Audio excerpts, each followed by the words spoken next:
Hey, how's everyone doing? Hope everyone's staying safe during this crazy pandemic time as always. Today I will be reviewing the first night in the NHL hockey's regular season in 2021. Hard to believe it's finally here. It just took us about 4 months to get here because after Tampa last won the Stanley Cup in September over the Dallas Stars. And here we are. Finally, hockey's back. Today I will be repping my Montreal Canadiens toque. Obviously, I'm a big Montreal Canadiens fan, and I have my away jersey as well. It's kind of hard to tell. I can't really get into a good position where I can stand up and do this. Clearly, if I had that material and that money, I'd love to do that rather than just sitting in this position. But I will be reviewing the games for this evening, and courtesy of EA Sports and NHL 20 last year, I will be going with the teams behind my back, reviewing them, switching them up, and then basically going from there. So, the very first game, as you can clearly see, has the Toronto Maple Leafs hosting the Montreal Canadiens.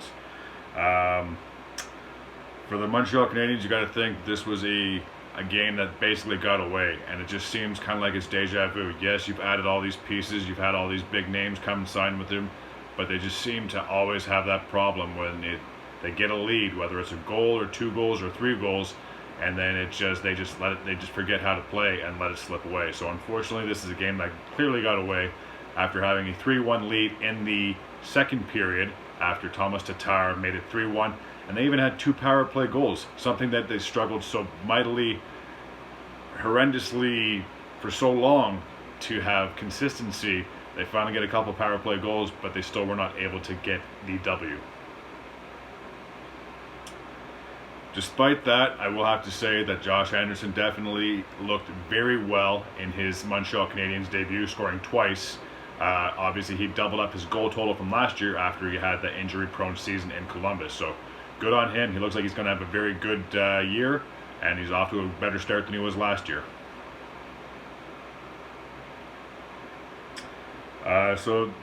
After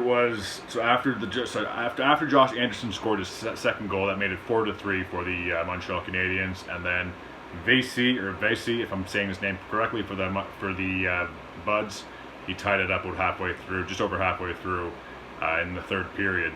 The game would go into overtime, and Morgan Rielly would get the game-winning goal. So for the Toronto Maple Leafs, the first game of the season, you got your much-needed 2 points, a much-needed win, obviously over your bitter rivals and my fan favorite, the Montreal Canadiens. So, 2 points to go towards the Scotiabank leading leaders of that group. Sounds so strange. The Scotiabank North Division, I think that's what they're called. So they have 2 points, and Montreal, even though they sent it to overtime and lost, they still gained a point out of this. So, 2 points for the Buds, 1 point for the Habs. The next game took place in Tampa Bay, and it showed the Tampa Bay Lightning taking on the Chicago Blackhawks. Now, any other time of the year or any other season in the past, this would be an Eastern Conference versus a Western Conference matchup. Hell, these two teams even played in the 2015 Stanley Cup Final, and as of this year, they cannot play in the Stanley Cup Final because it's strictly just divisions playing against each other. So, for the Bolts, looking pretty damn good in my opinion. Obviously the defending Stanley Cup champions started off with 5 straight goals. I mean, you get 5 goals in the game, chances are you're going to win. Now, Chicago did have a late goal in the third period, which basically got rid of the shutout for Vasilevsky, but at that point it was too little too late. For the Blackhawks, obviously, this is not going to be news. You lost Jonathan Toews at the start of the season. Heaven only knows how long he's going to be out, whether he's gone just for part of the season, the entire season.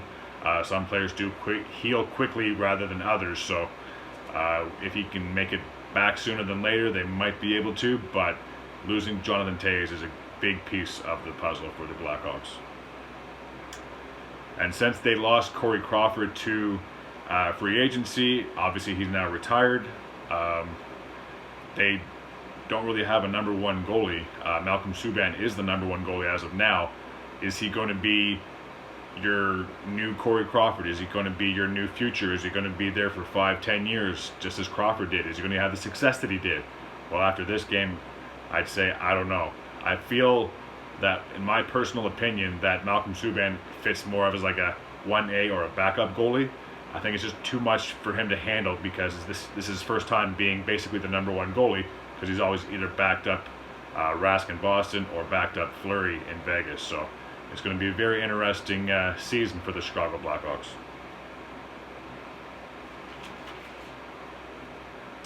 The next matchup has the, if I can get to it quickly,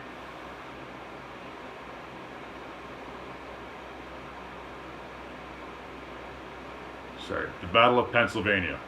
Philadelphia Flyers taking on the Pittsburgh Penguins in their opening matchup. Now, despite Jankowski, who was a former Flame, starting things off and getting the first goal of the game, it wasn't enough to really help the Penguins get over the bump. Teams kind of traded goals back and forth. The Flyers would score 2 goals after the Jankowski goal to take a 2-1 lead, and I'm sure if you go on YouTube or go on Sportsnet, whatever the case may be, I guarantee they have a clip of the Sidney Crosby goal tying it at 2-2. Basically, Carter Hart was trying to flip the puck down the ice, and Crosby put his stick out and batted it, swung around, and shot it in the net. So it was a pretty interesting and pretty neat trick, pretty neat goal. I will give him props for that. But after that, even though the teams did trade goals, it made it 3-3. The Flyers would just basically take over and get 3 straight goals after that to finish off the Penguins 6-3. Now, this is obviously your first time the first season without Matt Murray, as they did trade him to the Ottawa Senators in the offseason. So your new number one is Tristan Jarry.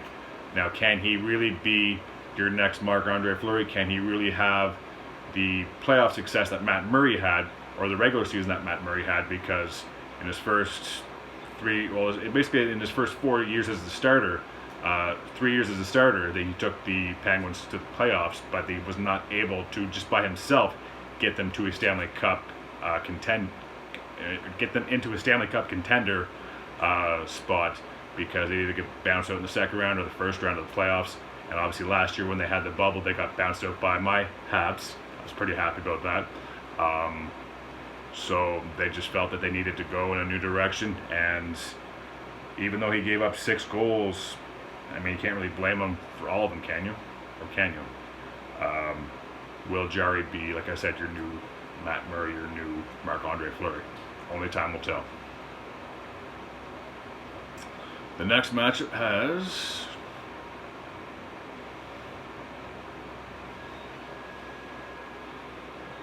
went the other way. Apologize.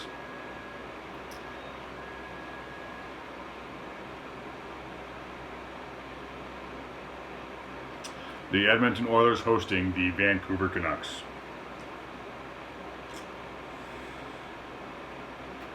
What can you say about Brock Besser, Brock Star? 2 goals in this game. Looked very well in his first game of the season, you could say. Yeah, very impressive for him. It just seems like the Canucks, just out of the gate, they were like, you know what? Yes, you guys have McDavid, you have Draisaitl. It's a great 1-2 combination. But if we can shut you guys down, we got a chance in this matchup. And Braden Holtby get his first win as a Vancouver Canuck, looked pretty decent in his debut. And as for Koskinen, 5 goals allowed. What's going to be the shakeup here? Because you guys, a lot of fans, I'm guessing, and probably were in the right to want to get an acquisition in the offseason via trade or free agency. But Dave Tippett just stuck his guns and said, no, we're going with Koskinen and Smith. Those are our 1-2 goalies. But you got to remember, these guys aren't young. I think Smith's like 37, 38, and Koskinen's like 31, 32. So, I mean, or he could be older than that, or whatever the case may be. But they don't have a young, really good goalie in his prime. Like, both these guys are like in their 30s, almost pushing 40. So can you really rely on these 2 guys in a shortened 56-game season to really get you guys that win? Yes, you guys can score a lot of goals, clearly because of the Draisaitl getting the MVP last year with the most points, and McDavid obviously can score despite being put off, or despite not being on the score sheet. He has proven in the past that he can light the lamp. The problem with the Oilers is that they can score goals, but they have a hard time preventing goals. So, or they don't have a hard time. No, they have a hard time preventing goals. I had to correct myself. I apologize on that one.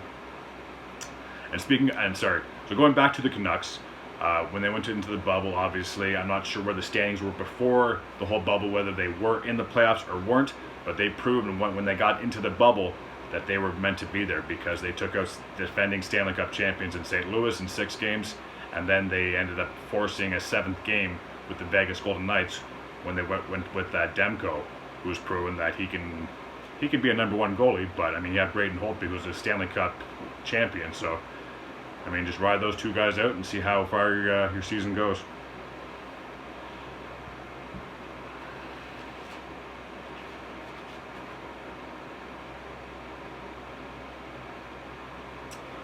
So yeah, the Canucks would finish off the Oilers 5-3. And the last game of the evening has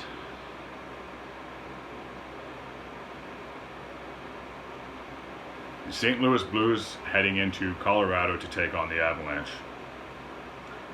Despite Burakovsky getting the first goal for the Avalanche on a power play, after that it just seems like the wheels kind of fell off. Now, they didn't get blown out of the water, but 4 straight goals by the Blues after that basically just sunk the ship for the Avalanche in their season opener. For the Blues, I think they just, even though they lost Pietrangelo to the Vegas Golden Knights, and even though Bouwmeester retired, they still have a pretty decent defensive group. And I mean, most of their forwards are still from their 2019 Stanley Cup championship team, and they obviously clearly have Binnington. Now, with Binnington, he's a little tricky because in that 2019 season, he looked absolutely phenomenal, looked unstoppable. Last year, he had some bumps. Jake Allen did end up taking over a little bit, and they actually played Jake Allen in the postseason over Binnington because he just wasn't having that consistency that he did the year prior. So, can this be a bounce-back season for him? Can he get back to his 2019 form? Only time will tell after the 56-game season is all said and done. As for the Colorado Avalanche, your big 3 were left off the score sheet: Landeskog, McKinnon, and Rantanen. You can't have a lot of games where those guys aren't putting up assists or goals, because this could be a very long season. Despite only being 1 game, I'd be a little worried. First game of the season, obviously, you don't want to be losing, no matter what the case may be. If they had injuries, or they were scratched or weren't playing, I'd say we'll wait till they come back, get all their ducks in a row, and go from there. But they did play, and unfortunately they just fell short. Now they do play again, I do believe, on Friday, so I'm sure the Avalanche will be looking for some revenge then. But otherwise, the Blues will be hanging up their heads high as they got 2 points out of this division game. And I do believe that is it. That's all I have to say for as of right now. I would like to try to upload as many videos as possible. So tomorrow night, I'm not sure what the schedule is. I will check it out once all the games are done. I would love nothing more than to keep doing reviews. That would really make my day. So until then, hopefully everyone stays safe during this pandemic. And if you like what you see, please feel free to subscribe. And we'll enjoy this content that I have to offer you guys at home, or wherever you're watching this on your device. So, like I said, hopefully everyone stays safe, and as always, take care.